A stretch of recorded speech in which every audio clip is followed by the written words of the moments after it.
শেষটা শুনে যাবেন তো ইনশাআল্লাহ? কে কে চলে যাবেন একটু হাত তুলে দেখান দেখি। হুসুঙে বাঙালি হওয়া যাবে না, কি বলেন? আমি বারবার যে কথা বলি, হুসুঙে বাঙালি হওয়া যাবে। হুসুঙে বাঙালি হওয়ার কারণেই তো এমন দাওয়া দিয়েছিলেন 16 বছর আগে, দিতে দিতে নৌকাকে ডুবিয়ে দিয়েছিলেন। কথা বলেন ঠিক কিনা? ওই যে 16 বছর আগে এমন দাওয়া দিয়েছিলেন, নৌকা ডুবে গিয়েছিল। 16 বছর বাংলার মানুষকে হাবুডুবু খেতে হয়েছে।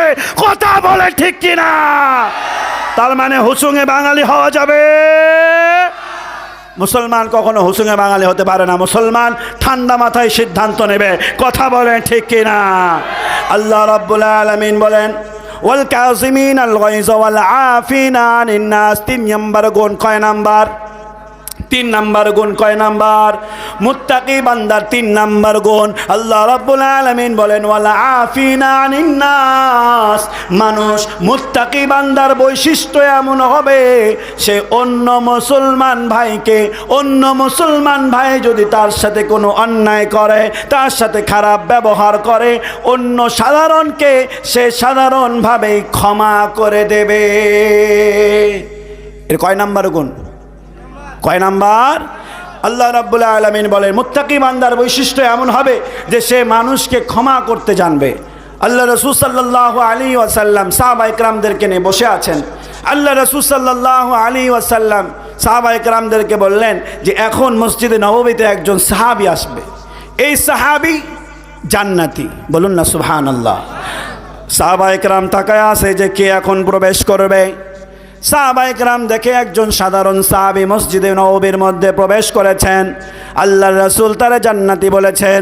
আবারও পরের দিন আল্লাহর রাসূল ডাক দিয়ে বলে, এখন একজন সাহাবী মসজিদে প্রবেশ করবে, এই ব্যক্তি জান্নাতি। সাহাবায়ে কেরাম দেখে ওই একই ব্যক্তিকে আল্লাহর রাসূল জান্নাতি বলেছে। পরের দিন আবারও আল্লাহর রাসূল বলেন, এখন একজন ব্যক্তি মসজিদে প্রবেশ করবে, এই ব্যক্তি জান্নাতি। বলুন না সুবহানাল্লাহ। আল্লাহ রাসূল যাকে জান্নাতি বলেছে তার কথার মধ্যে কি আর কোনো সন্দেহ আছে?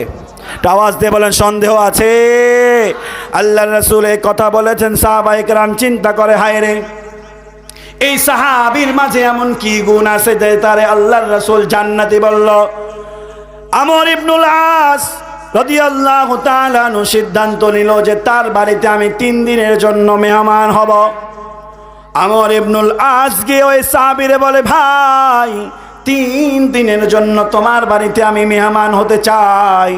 ওই সাহাবী কি আমল করে, কিভাবে আল্লাহরে ডাকে, কি এমন আমলের কারণে আল্লাহর রাসূল তারে জান্নাতি বলেছে, এটা যাচাই করার জন্য আমর ইবনুল আস দেখেন প্রথম দিন রাত্রিবেলা আমর ইবনুল আস যেমন ওযু করে রাত্রিবেলা ঘুমায় গিয়েছে, ওই সাহাবী একই নিয়মে ঘুমিয়ে গিয়েছে, তাহাজ্জুদের নামাজের জন্য ওঠে নাই, সাধারণভাবেই জীবনযাপন করছে। প্রথম দিন, দ্বিতীয় দিন, তৃতীয় দিনও দেখে তার কোনো বিশেষ আমল নাই। আমর ইবনুল আস ওই সাহাবীর ডাক দিয়ে বলে, রে ভাই, আল্লাহর রাসূল তোমারে জান্নাতি বলেছিল, এই জন্য তোমাকে যাচাই বাছাই করার জন্য এসেছিলাম।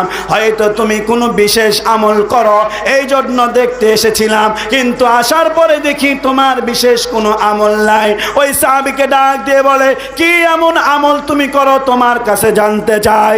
ওই যুবক ওই সাহাবী ডাক দিয়ে বলে, আমার তেমন কোনো আমল নাই, তবে আমি সাধারণভাবে চলাফেরা করি। বিশেষ একটা আমল আল্লাহর রাসূল বলেছেন সব মানুষকে ক্ষমা করে দেওয়ার জন্য। একসাথে মহল্লায় চলতে গিয়ে 2টা কথা হয়েই যায়। কথা বলেন, হয় না?